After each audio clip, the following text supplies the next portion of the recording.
तो आइए देश काल का आगाज करता हूं उस सबसे बड़े मुद्दे के साथ जो आपने बिहार में भी सुना और अब उसकी गूंज जो है पूरे देश में सुनाई दे रही है, खास तौर पर बंगाल में। देश के 12 राज्यों में SIR 2 की प्रक्रिया चल रही है।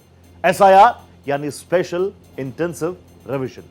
लेकिन वोटर लिस्ट के शुद्धिकरण की इस प्रक्रिया पर विपक्ष ने सियासी संग्राम छेड़ रखा है। पश्चिम बंगाल में तो TMC और बीजेपी के बीच जुबानी जंग काफी तेज हो गई है। ममता सरकार ने चुनाव आयोग पर कई संगीन आरोप लगाते हुए पत्र लिखा, तो उधर सुप्रीम कोर्ट ने आयोग से जवाब मांगा। सवाल है कि विपक्ष SIR के मुद्दे पर इतना आक्रामक विरोध क्यों कर रहा है।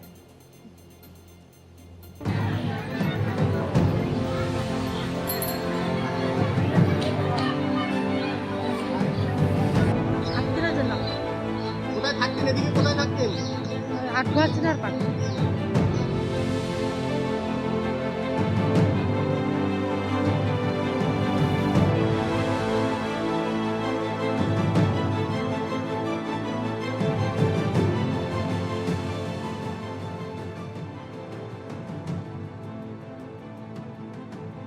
बिहार में एनडीए की प्रचंड जीत ने विपक्ष में हड़कंप मचा दिया है। अब देश भर में जिन राज्यों में एनडीए की सरकार नहीं है, वहां SIR का खौफ सिर चढ़कर बोल रहा है। जी हां, SIR यानी स्पेशल इंटेंसिव रिवीजन को लेकर विपक्षी दलों में खौफ छाया हुआ है। वोट चोरी के मुद्दे पर एटम बम फोड़ने के दावे करने वाले विपक्षी नेताओं ने एक बार फिर सियासी संग्राम छेड़ दिया है। बिहार में कामयाबी के बाद चुनाव आयोग ने देश के 12 राज्यों और केंद्र शासित प्रदेशों में वोटर लिस्ट रिवीजन के दूसरे चरण की शुरुआत की, तो चाहे केरल हो, तमिलनाडु या पश्चिम बंगाल, हड़कंप मच गया। इन राज्यों ने SIR के खिलाफ सुप्रीम कोर्ट में याचिका देकर इस प्रक्रिया को तत्काल रोकने की मांग की थी, जिस पर सुप्रीम कोर्ट ने अब चुनाव आयोग से जवाब मांगा है। जस्टिस सूर्यकांत की अध्यक्षता वाली बेंच ने अब आगे मामले की सुनवाई 26 नवंबर तय की है। लेकिन इस बीच विपक्षी दलों ने सियासी संग्राम तेज कर दिया है। खासकर बंगाल में इसे लेकर आर पार की मुद्रा में दिख रही ममता सरकार और बीजेपी के बीच जुबानी जंग तेज हो गई है। पश्चिम बंगाल में SIR पर भड़की सीएम ममता ने चुनाव आयोग को पत्र लिखकर SIR प्रक्रिया को अव्यवस्थित, खतरनाक और बिना तैयारी के बताया, इसे तुरंत रोकने की मांग की। TMC ने इस पत्र में चुनाव आयोग पर अमानवीय दबाव और कई मौतों की अनदेखी का आरोप लगाया है। उन्होंने जलपाईगुड़ी में एक BLO की मौत पर दुख जताते हुए इसके लिए SIR प्रक्रिया पर आरोप लगाया। ममता का दावा है कि SIR प्रक्रिया के चलते ही अब तक 28 लोगों की मौत हो चुकी है। इस चिट्ठी में उन्होंने SIR ड्राइव के लिए बोला कि ये बिना प्लान के खतरनाक तरीके से चलाई जा रही है। पहले ही दिन से सिस्टम को पंगु बना दिया है। जबकि बंगाल बीजेपी ने इन आरोपों को खारिज करते हुए दावा किया कि सत्ताधारी TMC राज्य में कानूनी SIR प्रोसेस को रोकने की कोशिश कर रही है। TMC SIR प्रक्रिया को अमानवीय बता रही है, तो बीजेपी का कहना है कि ममता पर सत्ता खोने का डर हावी हो गया है।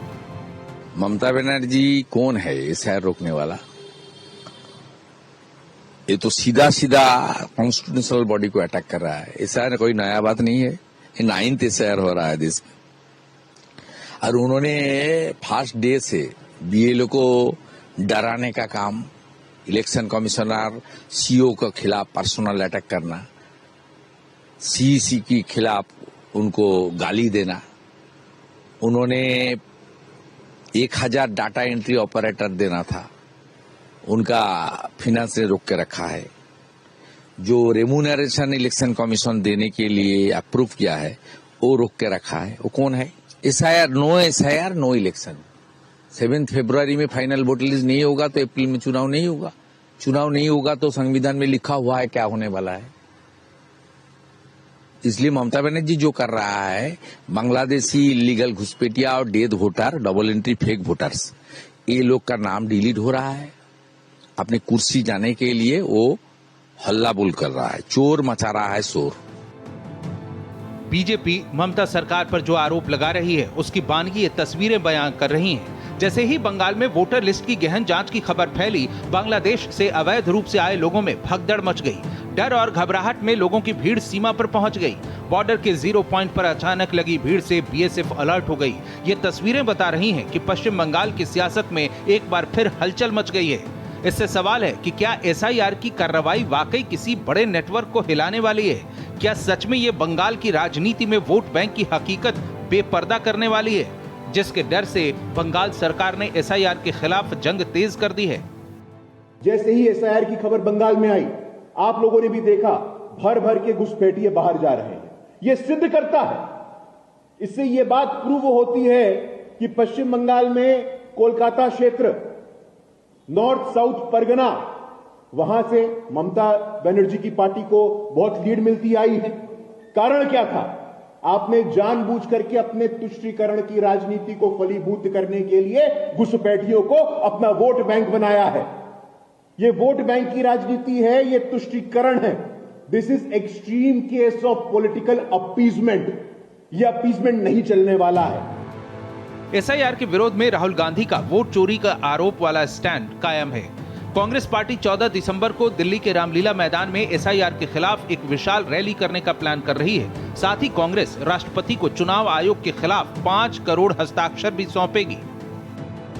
एआईसीसी तो दिल्ली के अंदर, तो उसके बारे में भी चर्चा हुई, तैयारियों को लेकर के, और सारी चीजें चर्चा हुई है। उसके लिए भी मैं और जूली साहब कल वहाँ दिल्ली में थे, तो निश्चित रूप से हम लोग बड़ी रैली भी करेंगे। और राजस्थान हमेशा जो भी कोई एआईसीसी द्वारा दिल्ली में रैली होती है उसमें अपना मेजर पार्ट का रहता है राजस्थान का। तो मैं समझता हूं कि कांग्रेस आइडियोलॉजी के लोग जाएंगे और वोट चोर गद्दी छोड़ जो हमारा सबसे बड़ा नारा है, और 15 लाख लोगों के हमने जो हस्ताक्षर कराए हैं उसको भी हम लोग 2-3 दिन के अंदर अंदर इसको पैक करके और दिल्ली एआईसीसी में पहुंचाने का काम करें। दरअसल एसआईआर चुनाव आयोग की एक रूटीन कवायद है। देश में आखिरी एसआईआर हुए 21 साल हो चुके हैं। 1951 से लेकर 2004 तक एसआईआर हो चुका है, लेकिन पिछले 21 साल से ये बाकी है। ऐसे में सवाल उठ रहे हैं कि बिहार से लेकर बंगाल तक इसका सियासी विरोध आखिर क्यों हो रहा है। इसके पीछे की वजह समझिए। वजह यह है कि बिहार में आरजेडी के साथ कांग्रेस, लेफ्ट, समाजवादी पार्टी, यहां तक कि दक्षिण भारतीय पार्टियों ने भी एसआईआर के खिलाफ राहुल के वोटर अधिकार यात्रा में बढ़ चढ़कर हिस्सा लिया था। उनकी यात्रा जहां से गुजरी बेशुमार भीड़ उमड़ती थी, लेकिन चुनाव नतीजों में विपक्ष चारों खाने चित हो गया। सवाल है, क्या अब इससे विपक्ष में वोटर लिस्ट के अपडेशन की इस प्रक्रिया एसआईआर को लेकर सियासी हार का खौफ समा गया है?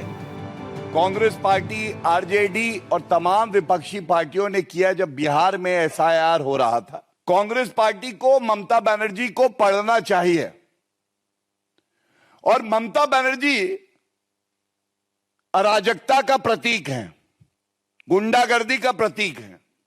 जंगल राज कैसा होता है? बिल्कुल ममता राज जैसा होता है। ममता बनर्जी उनके वोट के सहारे पश्चिम बंगाल का चुनाव जीतना चाहती है। इधर बिहार में एनडीए की जीत का संदेश दूसरे राज्यों में तेजी से असरदार है। तस्वीरें धर्मेंद्र प्रधान की हैं। बिहार चुनाव में वो पार्टी के प्रभारी थे। जब भुवनेश्वर पहुंचे तो उनका भव्य स्वागत हुआ।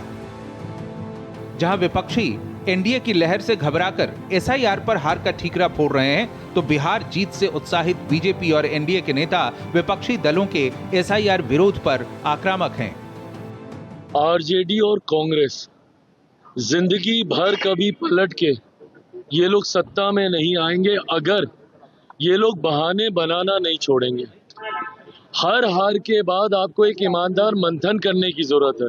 हम लोगों ने पुनः अपने आप को स्थापित करने का काम किया। क्यों?